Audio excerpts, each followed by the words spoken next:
नमस्कार मंडळी, स्वागत आहे तुमचं माझं यूट्यूबचे चॅनल #क्रिएशन यामध्ये.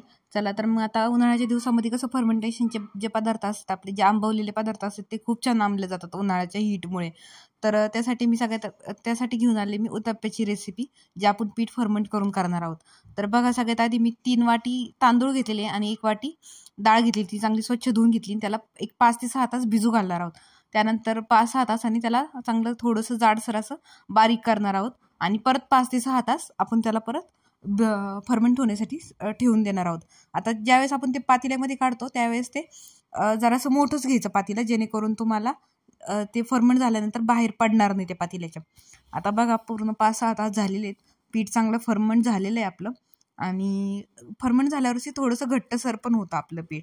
तर बघा, त्याच्यामध्ये आपण थोडंसं चवीपुरतं मीठ टाकणार आहोत आणि थोडंसं पाणी टाकून आपण त्याच्यामध्ये कन्सिस्टन्सी असते त्याची ॲडजस्ट करणार आहोत. ती पाणी टाकून थोडीशी, जसं आपण डोस्याला किंवा इडलीला बॅटर बनवतो त्या पद्धतीने आपण थोडंसं करून घ्यायचं आहे. आता मी थोडं पाणी टाकलेलं आहे आणि थोडंसं पातळ केलेलं आहे, जेणेकरून आपण उत्तप्पा टाकला तो पसरला जाईल त्यासाठी.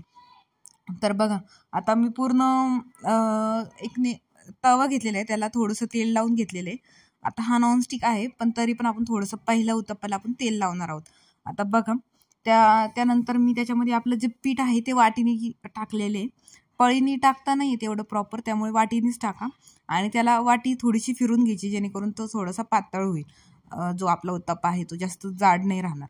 त्यानंतर आपण कांदा टाकलेला आहे. आता तुम्ही कांदा टाकू शकता किंवा मग तो स्किप पण करू शकता, प्लेन उत्तप्पा पण करू शकता. आता बघा, त्याचा कलर कसा एकदम पूर्ण पांढरा होता, तो शिजल्यावरती जरासं चेंज झालेला आहे त्याचा कलर. तर तो पूर्ण चेंज झाला कलर की समजायचं आपलं पूर्ण शिजलेलं आहे, आपलं उत्तप्पा भाजले गेलेलं आहे एका साईडनी. मग आपण त्याला पलटी करणार आहोत.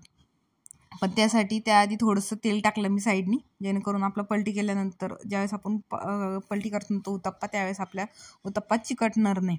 आणि पहिल्या उत्तप्प्यालाच तेल लावायचं, नंतर तेल नाही लावलं तरी चालेल, जेणेकरून ते आपलं हेल्दी होईल जरा त्यासाठी. तर बघा, आता मी तो पलटी केला आणि खालच्या साईडनी पण चांगलं 2 ते 3 मिनटं शेकून घेऊया त्याला, भाजून घेऊया.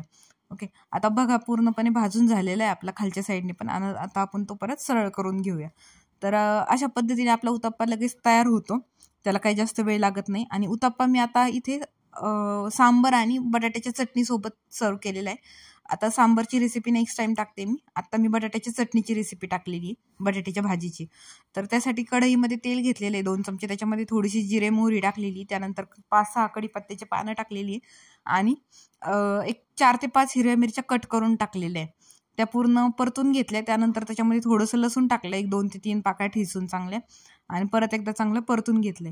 त्यानंतर अर्धा कांदा टाकलेला आहे. कांदा भरपूर नका टाकू, थोडासाच टाका.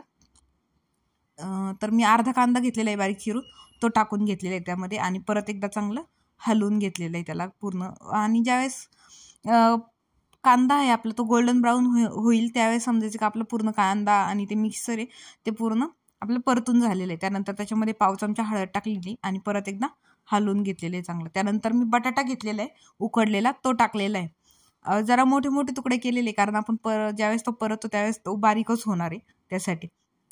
तर बघा, आता पूर्ण आपली बटाट्याची भाजी रेडी झालेली. त्याच्यामध्ये चवीपुरतं मीठ टाकलंय आणि मला कमेंट करून सांगा की तुम्हाला कसं वाटलं ते. So thanks for watching. Bye.